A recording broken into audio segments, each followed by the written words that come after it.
Hello, everyone. Today, we are bringing you academics and civic leaders on the ground in Jerusalem to talk about conflict and cohesion, a test of shared society in Israel. A special welcome to our funders, community partners, and university students and professors here with us today. I'm Susan Lapidus, and I have the privilege to direct the Murray Gallinson San Diego Israel Initiative, MGSDII, dedicated to bringing Israeli studies through academic discourse to universities and the community. Please check out our website, mgsdii.org, to get more information about what we do and future events. Thank you sincerely to our panelists, 2 academics and 2 civil society leaders. During this terrible time filled with pain and some hope, we're so appreciative of you taking time out from your important work to help us understand the civil unrest that has emerged in Israel's diverse cities and the impact it has on society. Our panelists today include Professor Marik Shtern, who teaches at Hebrew University and is a researcher at the Jerusalem Institute for Israel Studies, where his field of research is the geography of Jewish-Arab relations in Jerusalem. His specialization is in the fields of social and political change in Jerusalem. He spent 2 years in San Diego as an MGSDII visiting professor at UCSD. Professor Tamar Arieli is the head of the conflict management program at Tel-Hai College in Northern Israel. Her academic background combines political geography and regional and urban planning with the study of conflict and cooperation. Her research involves extensive field work in Israel, Jordan, the West Bank, and Gaza. She was an MGSDI visiting professor for the 2017-2018 academic year at SDSU. Jerusalemite Zaki Jamel is the founder of the Israeli VC Fresh Fund and the co-founder of Kulna Yerushalayim, a nonprofit organization dedicated to bringing social and economic gaps between East and West Jerusalem, He has led relief delegations to South Sudan, Japan, and Haiti with Israel Aid. In the military, Zaki served as a journalist. A Harvard graduate in behavioral economics, Zaki was listed among the Forbes 30 under 30 emerging tech business leaders in 2018. Michal Shalor is the founder of 0202, Points of View from Jerusalem, which provides the unedited, unfiltered narratives of East, West, and ultra-Orthodox Jerusalem in Hebrew, Arabic, and English. Through 0202, communities can experience Jerusalem through the lens of other populations that they might never encounter, online and through offline educational and cultural activities. She is also the director of organization-wide planning at ACORD, Social Psychology for Social Change. She holds a BA in community social work from Hebrew University and is a trained Arab-Israeli dialogue group facilitator. Our moderator is Charlene Seidel, the executive vice president at Shtern Foundation, who is staying in Jerusalem right now. She's played a key leadership role in the development of innovative and creative programs to benefit civil society in Jerusalem, such as the Jerusalem Model and the International Office for Jerusalem Partnerships. We will take questions from the audience that you can post via the chat feature. You can begin writing your questions at any time, and we'll try to take them in real time. Thank you all for being here. Really, you could tell from your bios how busy you are and important, and we can't say thank you enough to help us understand better what's going on. Charlene, can you take it from here? Certainly. Thank you, Susan. And hi, everybody. Good morning to you in San Diego from evening time here in Jerusalem.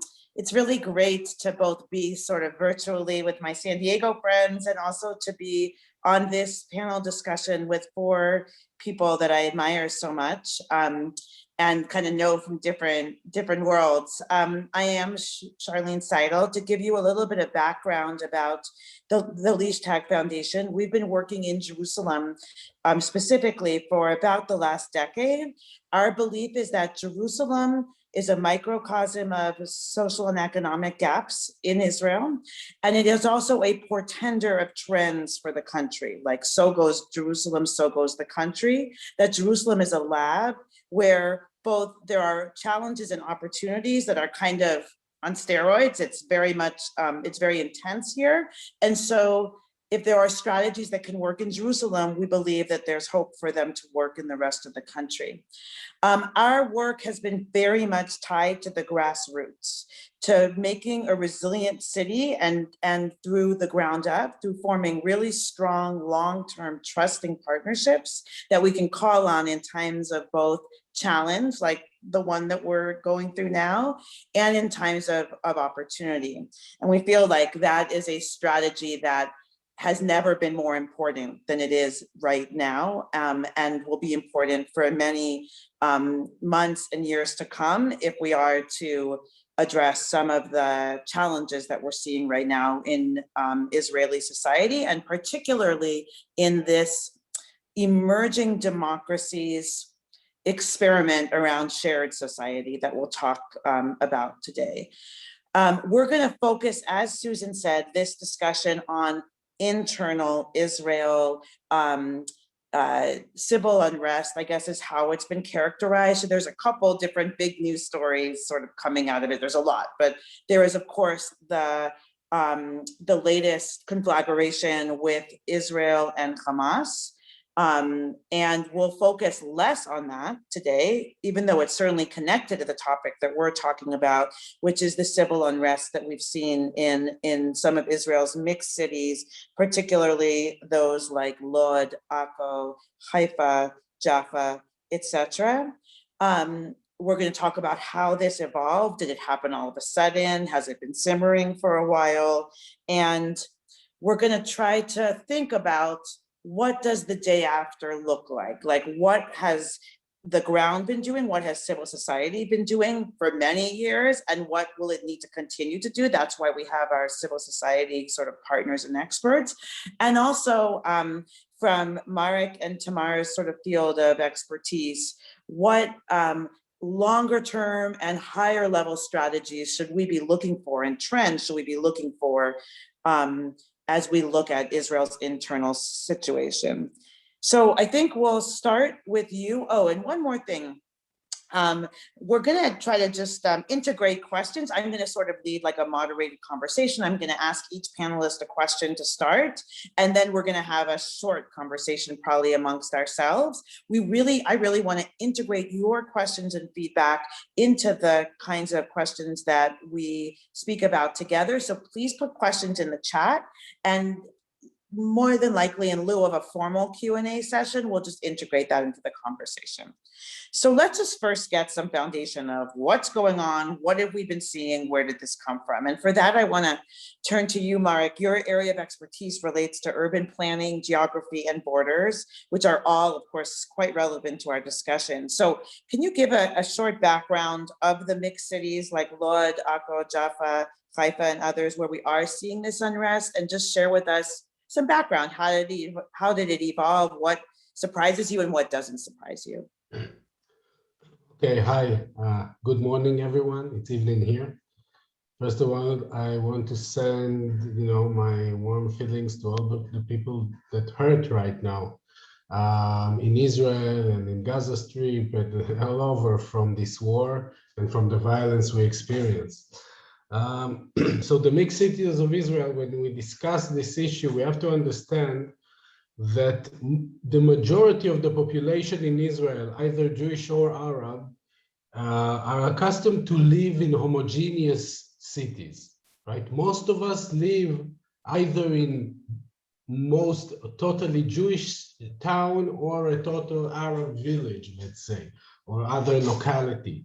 And this is due to many reasons which we won't open now. Some of them are structural, some of them are voluntary. But we also have to understand, and we see it today, that those populations that share the same land are also in the midst of a political conflict. This is why it's very difficult for many of us to live together, let's say, because we're in this ongoing context of conflict. But for let's say 20% of the population, they do live in mixed cities, which are very diverse between one another. There are 9 cities that can be, let's say, acknowledged as mixed cities, and I include Jerusalem within it, which is a category by its own. But let's say you can divide those 9 cities to 3 categories. The first one would be historical cities like Jerusalem, Jaffa, and Haifa, which were always big cities. From the 19th centuries and on, Jews and Arabs were used to live there together most of the time. Then you have another category, which are the more volatile one, which are, let's say, the post-1948 mixed cities. Those cities like Lydia, Ramle, and Akka used to be Palestinian Arab cities before 1948 without any Jewish population. During the war, most of the Arab population fled or expelled during the battles. And then after the war, Israel settled in those cities new immigrants, mostly from Muslim-speaking countries. The poorest immigrants were sent to those cities. Then you already see the kind of demographic composition that was created in this town after 48, which still until today are living within what you can call a steamer, right? A steamer pot, because you put together a marginal population from both sides, which are a poor population with a lot of issues like crime, drugs, and other issues of marginality. And you mix together also the ethnic differences. And in those cities, which are small cities, when we talk about Lod or Ramle, we talk about 75,000 people, right? I think it's smaller than like in Sinitas, let's say, something of a sort, right? So this is the size of Lydia in a sense, in which usually in those cities you have quarter population Arab and 2/4 Jewish. There is another category, and I will get back to the recent one. The third category is new mixed cities. Those cities were used to be only Jewish cities in the north, like Carmiel or Nov Galil, which used to be Nazaret. And in the last 2 decades, you have immigration of Arabic population, and mostly upper middle class to those cities. So these are mixed cities and relatively new.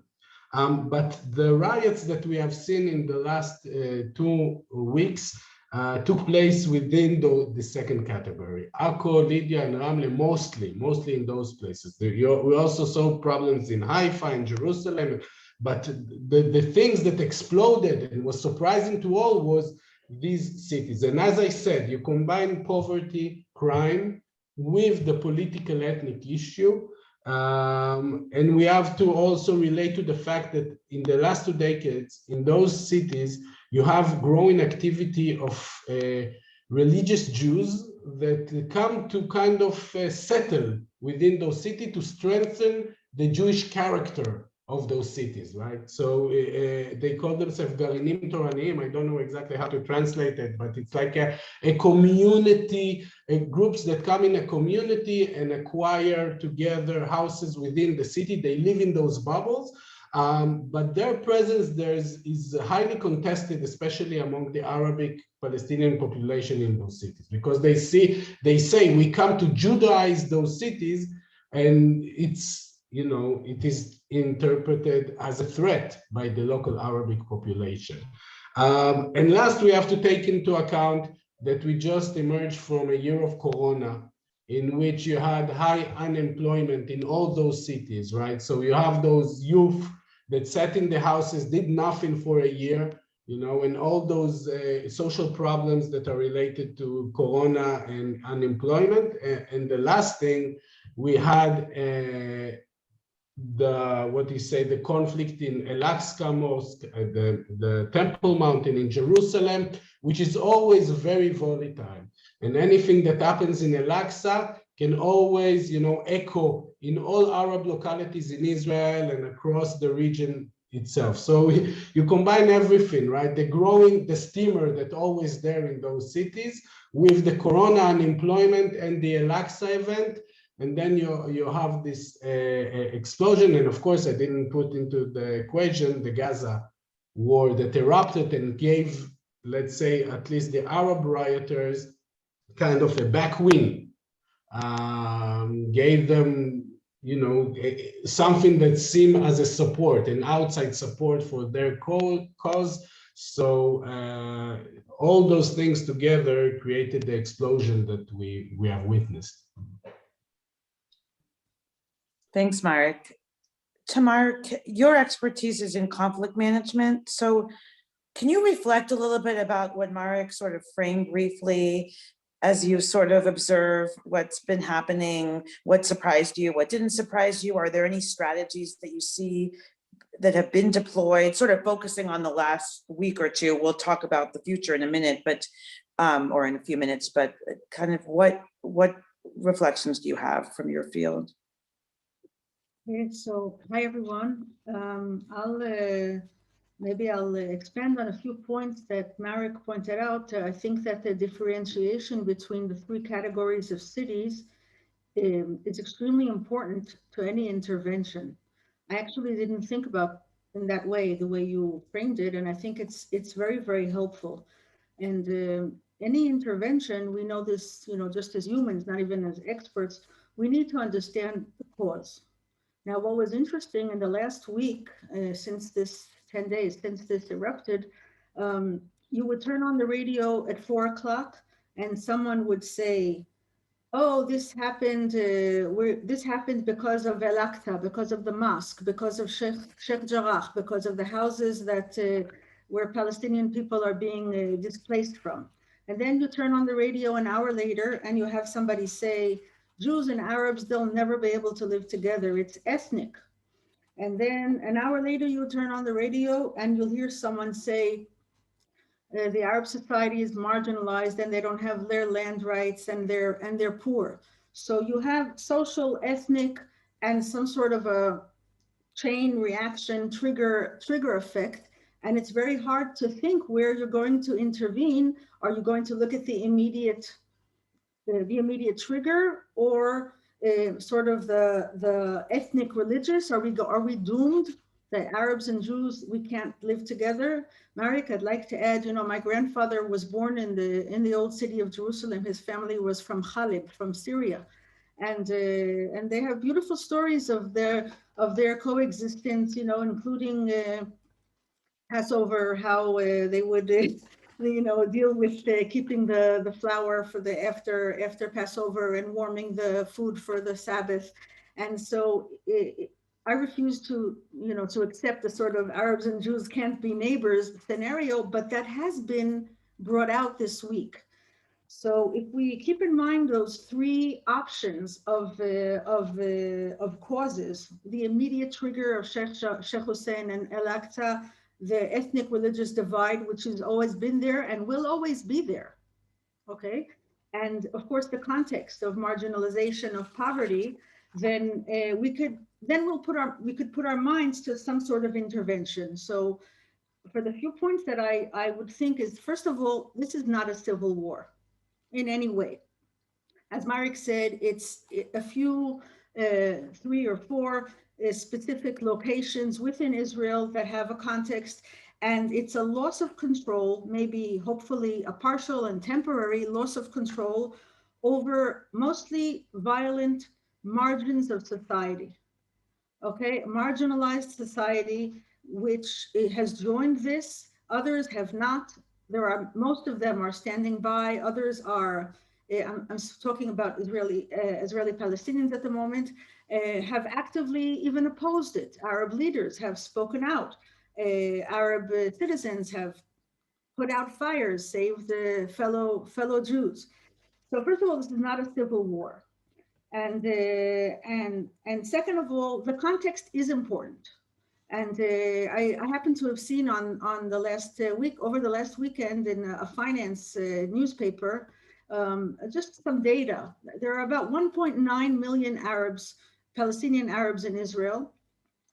About 44% of them are under the age of 18. About 10% of those have dropped out of school. And there are over 400,000 illegal weapons circulating within Arab society. And the Arab society has been a long time victim of this combined problem, which of course with the corona has become even more severe, of uneducated, unemployed young people, and the availability of weapons, which the police has not been effective in collecting and in guaranteeing safety for the Arabs. And until now, it's been mostly Arabs who, in a horrible, astounding rate, Arabs themselves have been killed every month, every year. And the numbers are growing just by criminal elements within the society. And they were pleading with the police to help them, to save them. And so it's clear that the first step has to be a shared investment. Everyone, this is win-win. The Arabs and the Israelis, Arabs and the Jews in Israel, we have a shared interest in law and order. And we need to address the problem of lawlessness or criminality within the Arab society, and of course the social causes and context which are behind that element. They were not born that way. It's a problem of neglect, of social neglect, of disenfranchisement, and that needs to be addressed. One thing that does not need to be done is, of course, to criminalize the whole society. So the police and the courts and all the law, all the ministries, we need to differentiate between the elements that are at the moment that need policing and need law enforcement, and the normative majority. And at the moment, that's not been stressed enough, and people tend to criminalize the whole Arab society, and in a sort of negative way. This is how they are, this is how they like it, and we're just doomed. And clearly the police have, in order to build a bridge of trust, and I'll end with this, in order to build a bridge where the police could work within and with the Arab society, with the leadership, there needs to be some, Charlene, you'll help me with this word, tikkun. Okay, some repair or reconciliation, repair. There's a very big lack of trust between the Arab society and the police. And what happened 10 days ago when this broke out, when Arab citizens, Palestinian citizens, Arab Palestinian citizens were on their way to Jerusalem on the last day of Ramadan, and their buses were stopped, and a smelly sort of material was sprayed into the holy places. Of course, there were infringements and there was need for law and order, but people's religious feelings were hurt. And this is just added to other past hurts that's there. And the police have a very hard time working today within the Arab society and with the Arab society. But that is what clearly needs to be done. And one last sentence, if please. Marik mentioned the Jewish settlement, new settlement, what he called the Garinim Toranim, the Torah ideological settlements.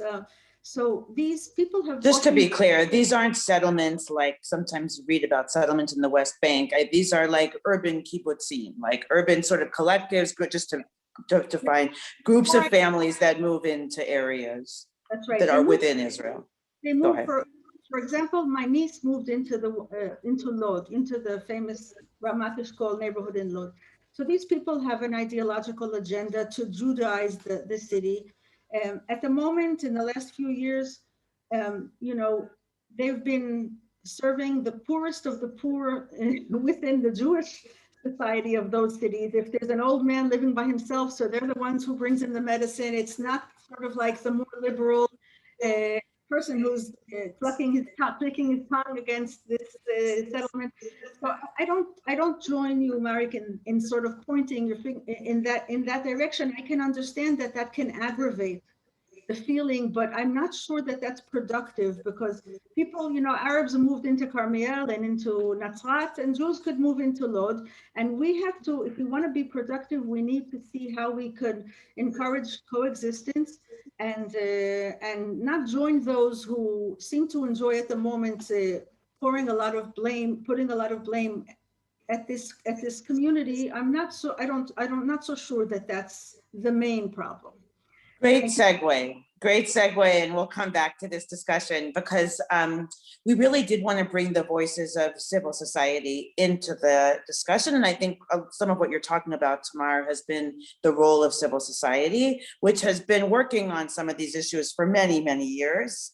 I certainly know that from Jerusalem, and I know that from the other cities as well, and will be, frankly, like when this is out of the news cycles, when, celebrities aren't hashtagging about this, the work of civil society will continue tirelessly. And so Michal and Zaki have certainly been leaders in what I would call pragmatic coexistence efforts in Jerusalem specifically. This isn't the kind of coexistence where, forgive any kind of a pejorative implication, because I don't mean it, but where everybody sort of sits around and sings, kumbaya and sort of feels good. This is really the hard work of pragmatic living side by side. So Zaki and Michal, could each of you, starting with Zaki, Susan gave your introduction, so I think we know who you are, share a little bit about Kulna and 0202, a little bit more nuts and bolts specifically, and kind of like how you see that work and how it's affected, and even like reflect on what you've heard in 5 minutes or less each.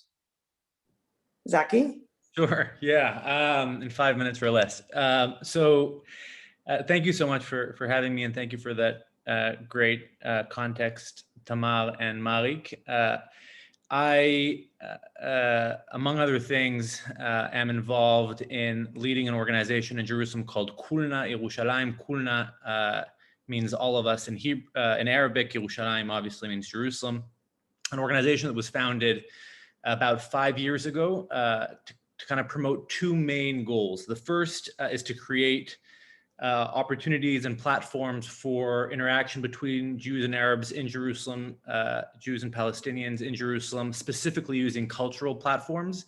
And kind of one of our kind of claim to fame projects is a backgammon league that we set up about 5 years ago for Jews and Arabs, which has about 10,000 people involved. And we've kind of run these large, significant backgammon tournaments really as a way to bring people together around a shared love for something we have in common culturally.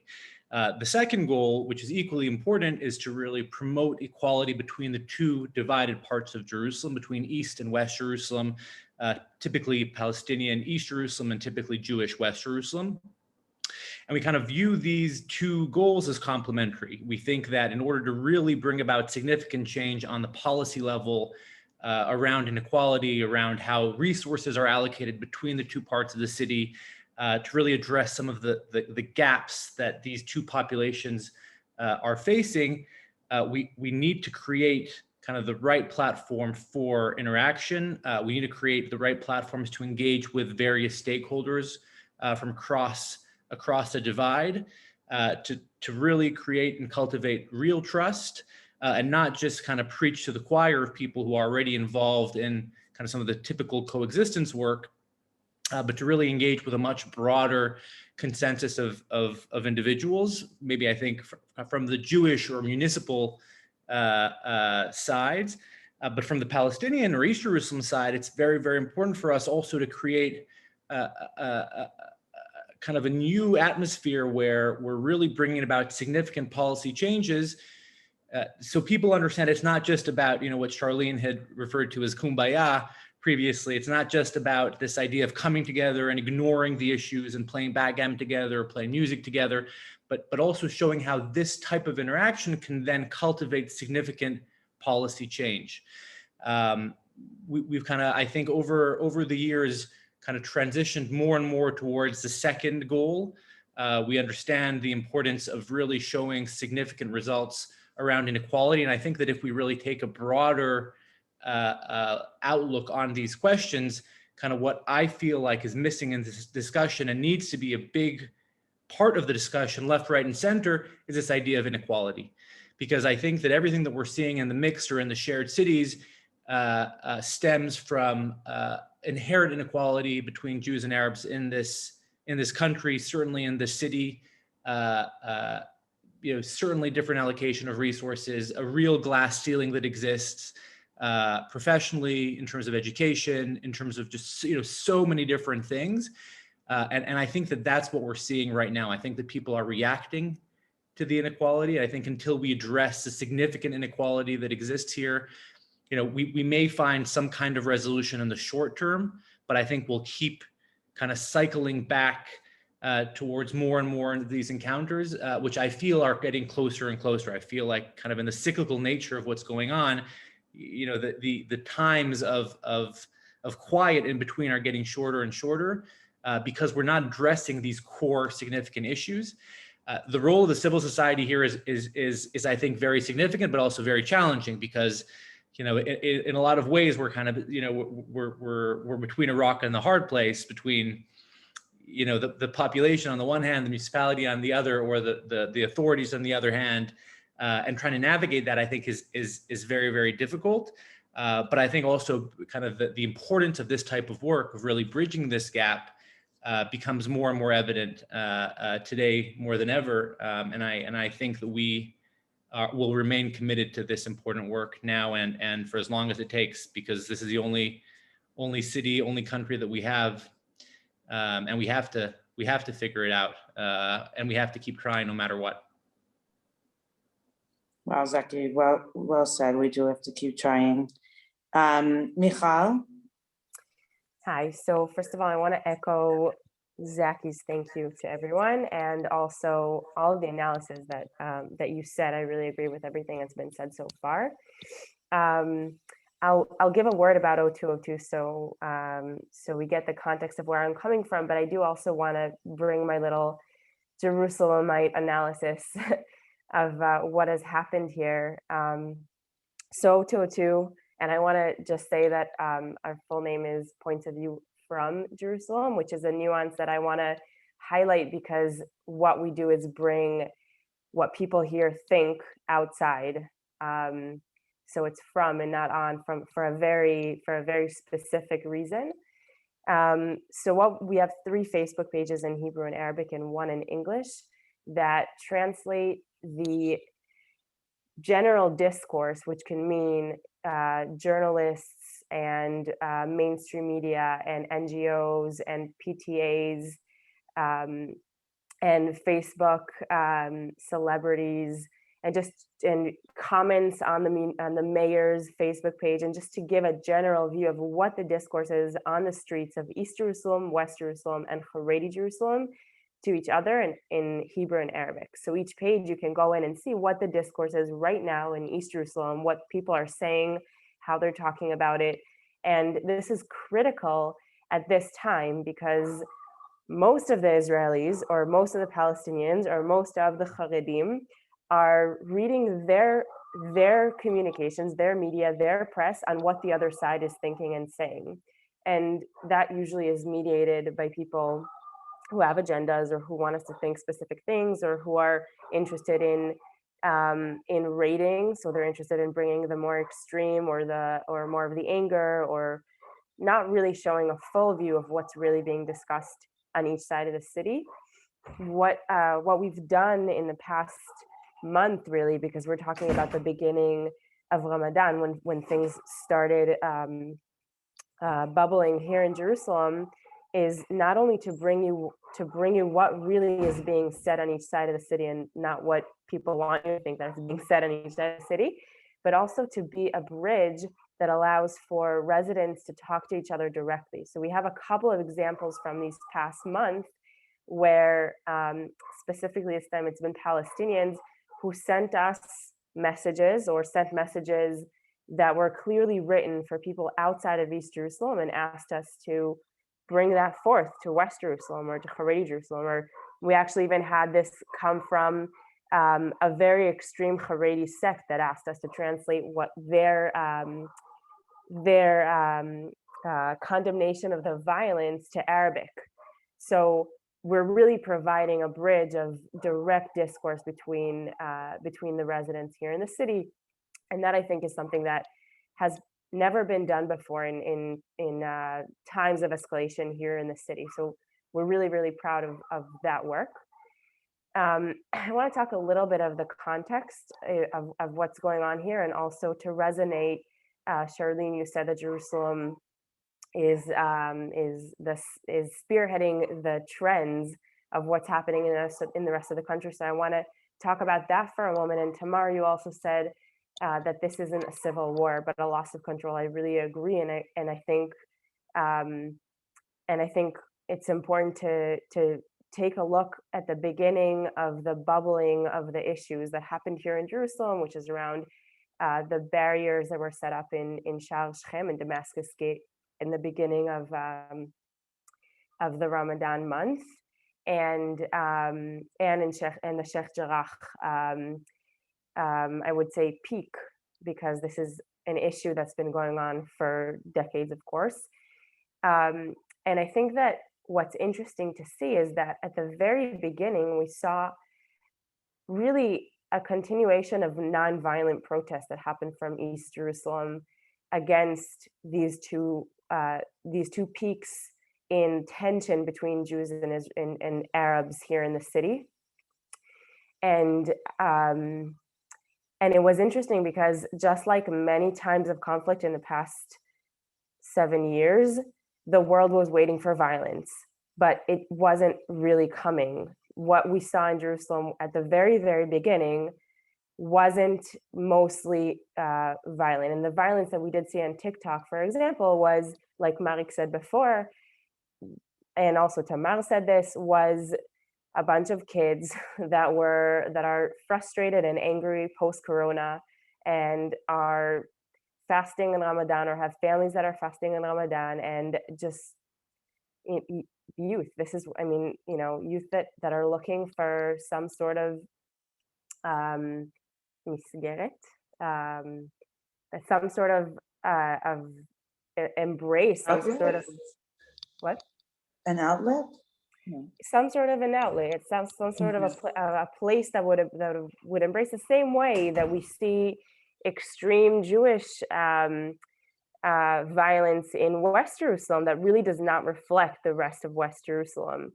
And I think that's really a key thing to note, because that's exactly what you said, Charlene, before, that it started here with this group of extreme that everyone made it look like it was everyone. Everyone, the mainstream media made it look like everyone is coming out and doing this violence, but really the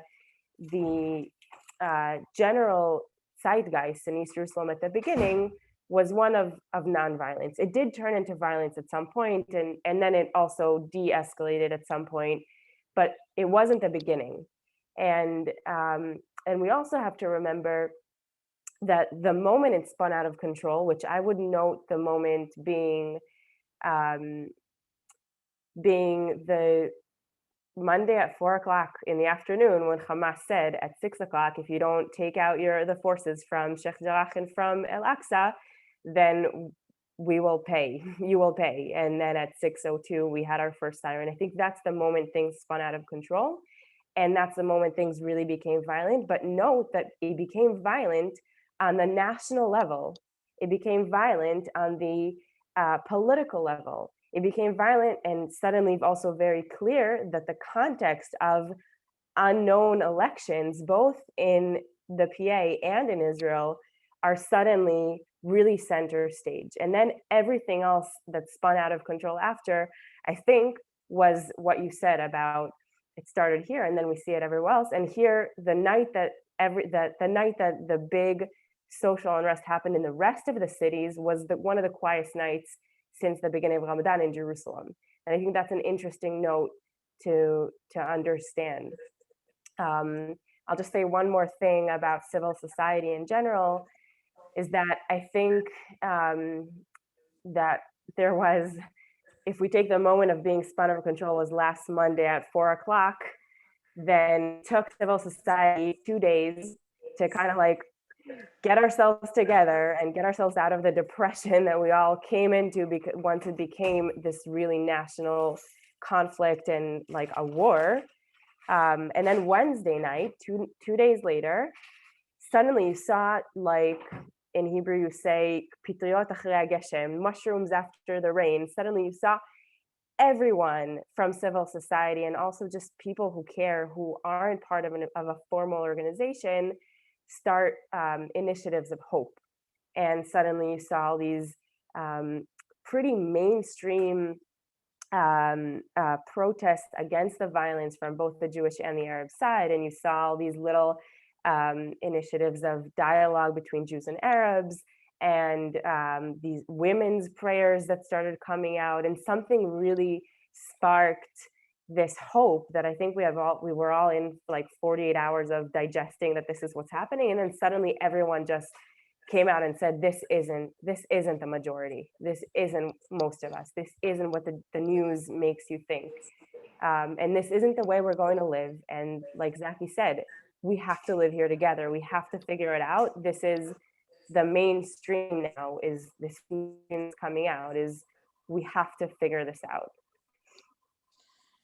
That's so important, Michal, and thank you for that. And we'll get back to that too at the end, because we want to end on also a note of hope. And I think that has been evident, wondering a lot, like how often in all medias across all societies, I think extremist voices are really amplified. And so trying to unpack the extremists from the moderate, is complicated. And I think both you and Zaki and everybody has shed some light on that ongoing question.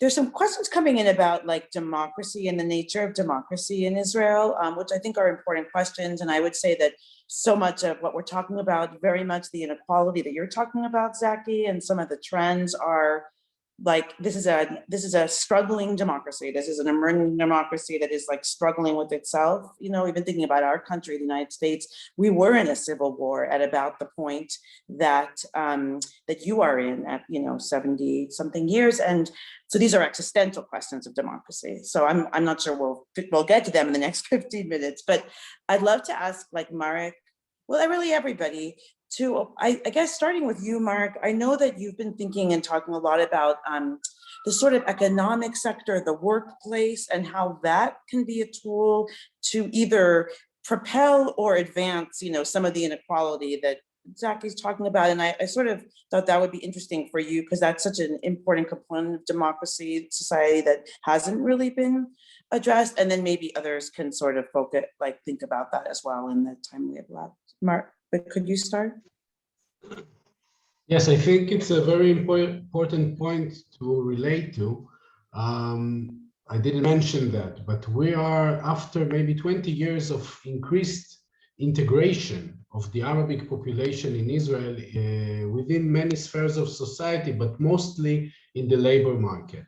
And it's not accidental. The government is employing strategies and programs that are aiming to foster this kind of integration, especially to foster the participation of Arabic women within the general workforce. And this has been quite successful in many ways. And for example, it's very evident in the health sector, which is, you can say, dominated by Arab-speaking doctors and nurses and other personnel, but it's also very evident in the service industry, in many industries. And the result of this trend or process is that you have much more increased interactions between both populations. Even if they don't live together in the same town or city, they do meet each other much more today than before within workplaces, or like the encounter between customer and salesperson. So, and I think that within this growing, let's say, dependence, economic dependence between the sides, because the dependence is taking place as the Arab population is dependent upon the Israeli sector as a source of employment, and the Israeli economic sector are now highly dependent upon the Arab workers as a source of workers, right? And this is very strong. And what was surprising in the last week, that along all the violence and all the despair and everything that we've witnessed, the people who actually beyond the civil society, the people who actually rose up and said something very clear for coexistence and for de-escalation were those workplaces, were the hospitals, or the health services, or even a cellular provider, Cellcom, a major cellular provider in Israel, that came and actually you saw workers demonstrating together during work for coexistence and peace. These are sides that we never saw before in Israel. Usually the business sector is apolitical, is not interfering, but I think they stepped out because they realized that in the day after they have to, deal with the results, because they have those mixed workplaces. They have to deal with the animosities now between the workers all through the day. And I think that this signals us that on top of the civil society effort, we have to look on the workplaces and see how we provide tools to the managers, to the people in those places, to give them toolkits to work with mixed and volatile environments. And I think that could be quite influential to meet up where people are dependent upon each other and give it, let's say, positive essence. Thanks, Marik. To turn it to the other panelists, any comments like on what Marik said, or maybe other like sectors or strategies that you don't think have been fully explored? Or Tamar, you're on mute, but it looks, oh, I'm sorry. Okay. Tamar first and then go. Yeah, I would like to just to bring in sort of like a heated discussion that there is in Israel at the moment, just on the theme of democracy. The question is, were these last events, were they demonstrations in a way that we would call it, a strike, a demonstration, or was it a pogrom? Okay, now I'm going to use some strong data here. Okay, together with what I said before, we definitely don't want to criminalize the whole of society. And as Marik just said, there's a backbone of that society that is extremely interdependent into the workplaces of Israel, the academia, the hospital, the malls, and of course the construction, at all levels. But at the same time, we cannot gloss over what happened. This was not a demonstration like in the year 2000, when there were demonstrations over Israel all over in the Arab sector, and there was most overreaction of the police. In these last events, there were 10 synagogues that were burned. Okay, 112 Jewish homes that were burned. 386 homes were looted, 850 Jewish-owned cars were burned as opposed to 13 Arab-owned cars. 5,000 people had Jews had stones, and all sorts of lynching events. So I would like to, all of us, I think we all join together in stressing that we are not here to criminalize the entire Arab society of Israel, but at the same time, I refuse to join those who take a sort of patronizing view of saying, okay, they're very poor people, they're marginalized, we have to understand them, we have to work with their problems. We did not hear enough. We're talking about democracy, Charlene, right? These were the questions. So we're allowed to have expectations. And I think that the expectation that was not answered enough within the leadership of that society, it was, but to a certain extent, maybe not enough, was to say, okay, these people have every right to demand their equal rights as citizens, to have land ownership, to have equal opportunity in education and in employment and in health and every aspect. But at the same time, what happened in these past 10 days is totally unacceptable behavior. Okay, so I said it before, this is obviously a very specific stratum of the population. It's not the whole of the population, but at the same time, it's a huge shock. And There's- I'm afraid that people are sort of glossing over it and saying, okay, Jews also attacked and Arabs also, and sort of like this whole comparing and the whole issue of can you compare, that's been dominating the discourse at the moment. Are we allowed to compare what Jews did to Arabs and what Arabs did to Jews? And that's an issue in how we have to rebuild ourselves. Okay, so the head of the police said today, I'll tackle any terrorist, Jewish or Arab, because the lynching is terrorism. But there are those Tamar, sorry, we have to move on. That's okay. I think these are important questions as you look at church society, at inequality and at responsibilities of a democracy. I know you were going to say something, Michal, and then I'm afraid we need to close. I know we didn't get to everybody's question, but we will send some follow-up out and we can try to get to questions in that. So, Michal, why don't you say what I'll you're going to just say have? very quickly that what really resonated with me with what Marik said is that these institutions that usually never come out with political comments because they fear what it'll do either to their clients or to their staff, who's usually mixed, is really proof that there's this new narrative coming out about identity, that instead of it being Arabs against Jews or right wing against left wing, suddenly we're seeing something that has been around the margins of political activism in the past, I don't know how much time, but is suddenly becoming mainstream, and that is the extremists versus the moderate, those who want shared society versus those who are promoting violence. And that's something I think that on a sociological level maybe is interesting to note. It's really a mapecha. It's really something we could have never even imagined, I think. Revolution is what, right? That, yes. Revolution. Interesting, because we talk a lot about the civil society work as, in some communities, especially traditional communities, evolution, not revolution. And sometimes you need a little I think that is the juncture we're at right now, right? This has been simmering for a long time. We're in it still. And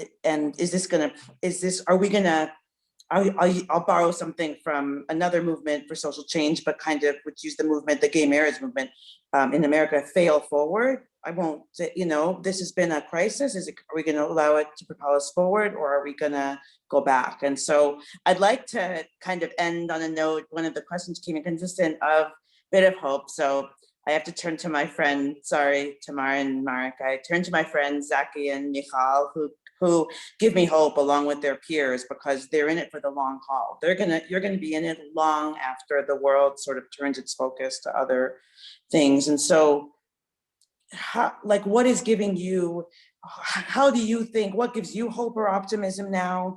And how do you think civil society especially can use this as a push towards democracy and not away from democracy? Either of you can start. Sure. Yes. I mean, so this has been a very, very depressing time. I think, which is an understatement. Because I think for people who are kind of, involved in this work on a day-to-day level, there's this feeling that, every step we take forward, something like this happens, and we take, all these steps backwards, and it's very disheartening. And it's very frustrating. And I think I've kind of been questioning, my role as a civil society activist in this context to really affect change. But I think at the same time, this is also, I think, a time of unity. I was talking, over the last few weeks to some of our partners and peers in East Jerusalem, including one who was actually, unfortunately, the victim of police violence in Sheikh Jarrah. He got beaten up pretty badly. His car was also, harmed by I don't know how you say, not live bullets, but the other kind of bullets. And he was rubber bullets. Rubber bullets. Doesn't matter. Demonstrations in Sheikh Jarrah, and someone called Kamel, who Charlene and Michal know as well, and Kamel and Mahmoud and Iyad and our community members in East Jerusalem have all been reassuring me that things are going to get better, and that this is something that happens, but we're stronger together. And I think kind of hearing those voices from East Jerusalem, from people who are experiencing some of this stuff, I think at higher volume certainly than I am in my day-to-day life, I find very reassuring. And I think, to kind of echo what Michal was saying at the end of her last comment, I think there is a sense of urgency now that is kind of permeating within, I think, the silent majority, that things need to be different. This is now the time to really kind of dive in deeper, to listen, to understand the problems in a much more serious and kind of inherent and deep way. And I think that represents an opportunity for us to really galvanize around this idea of the urgency of what we need to be doing together. I think that very often, especially on the Jewish side, because our day-to-day lives aren't as affected by a lot of this situation, it's kind of easy to become more complacent and ignore what's going on. And I think that people understand that this is all at our doorstep. And that will rally us all, I think, more of us towards action, towards taking responsibility, towards stepping up. And if we really are able to really capture that potential, I think there is an opportunity for to move on to a better, more significant place, and address some of the broader issues that we've all really been working on for a very long time. Thank you, Zaki. Michal? Oh, definitely agree with everything that Zaki said. How surprising. It really did, for the first few days, it really did feel like we were taking, I sat at home and said, I feel like we took 10 steps forward in the last 5 years, and now we're taking 1,000 backwards. But then, like I said, on that Wednesday night, when I started seeing everything pop up on social media about all these new initiatives, I understood that this is actually really an opportunity that civil society has seized with two hands and said, we're not going to let this destroy us the way that it can. It will obviously create rifts between the two groups, but it could have been so much worse. And had we stayed at home and stayed depressed and not done anything. And so what gives me hope, I think, is one, like I said before, that the narratives are changing. Narratives that used to be marginal about shared society and the necessity of living together are becoming mainstream. Even though the media doesn't want to show you that, that's a reflection of really what's going on, I think. And one of the reasons we can see that is because we see all these activists popping up that have never been politically active before and are now taking their silent majority stance and turning it into a speaking, yelling majorities, I'm seeing also not only people that haven't been active, but also this coming together of local activists from all different parts of Israel to address the issues that Zaki was saying, to understand that there are really, really substantial things that need to be changed here for the relations to be better. And suddenly we're coming together. Suddenly the Jerusalemites, who used to be this little bubble that, everybody kind of looked down on because we had all this hope about Jerusalem that the rest of the country thinks is doomed, and we have hope. But suddenly we're being joined and we're joining others, and there's something collective happening that, again, brings together people who were already active but not together, and brings together people who weren't active at all, and joining this bigger moderate majority that's really becoming a narrative that I think our current mission before post-conflict is to make that section of society louder, even louder, and for it to really be understood as a social norm. This is what most people think. So that brings me hope. That really brings me hope. It's like really making lemonade out of lemons I think. Thank you, Michal, and that's what we need. We have the lemons, and that's exactly what we need to do. And I think Zach, you said like we have to keep trying, like, right? We have this place, and we're all in it together. And there's like a famous, we're sort of here, and I'm really want to thank. I mean, with the minds that we've just kind of heard from, I know that's what gives me hope. It's Marik and Tamar and Zaki and Michal and Michael, who we saw briefly on the screen. You all give me hope, and you all like make it very, I won't say easy, but very meaningful to be really involved in this just work of a lifetime, this sacred work. So thank you. So with that, I also want to thank everybody who has joined us, and thank, of course, Susan and the Murray Gallants and San Diego Israel Initiative for sponsoring this really important discussion, and turn it back to you, Susan. And I just want to say, because we didn't coordinate this, but if I know there were questions we didn't get to, I'm happy to address them privately and follow up with our guests. So send them to Mitch or to the MGSDII email that you get, and then we'll be happy to do that and get back to you privately. So Susan, you're on mute. What are we going to do when we can't tell people they're on mute?